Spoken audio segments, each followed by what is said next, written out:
Hello and welcome to First Line Sports Analytics on YouTube. In this video, we will be continuing our journey into probability in the context of sports by discussing random variables. If you haven't seen the previous video in this series, you can click on the thumbnail in the top right of your screen or click the link in the description below. We left off discussing probability fundamentals and probability functions. To recap, probability functions consider an action, count the number of events in a set in which that action occurred, then divide that by the number of possible events in the set or sample space. The next step in understanding probability functions is to introduce random variables. First, a variable is just a value or number that changes, or varies. While we'd casually think of the term random as referring to a situation in which a bunch of things are equally likely to happen, with random variables, we're referring specifically to a situation in which something can have different values, each value with their own probability. In this context, the word random just refers to the fact that some thing can take on any number of values.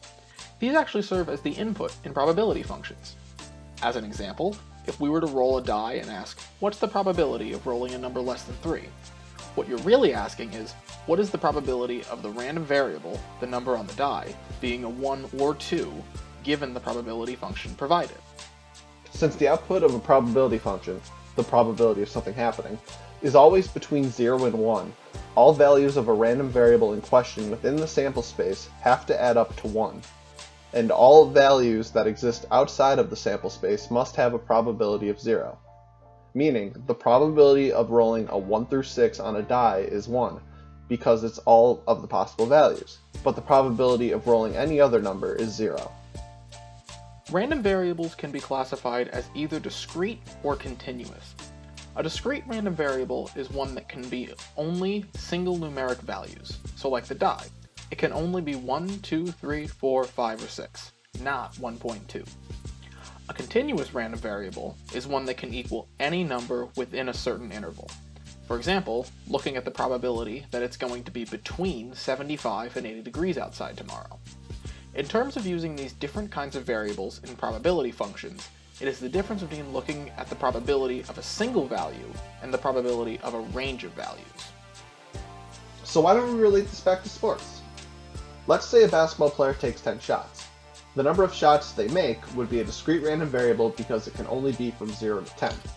But let's also say the player was on the floor for 30 minutes in that game. The amount of time they were on offense would be a continuous random variable because it can be any value between 0 and 30. But both of these are random variables and can serve as part of probability functions.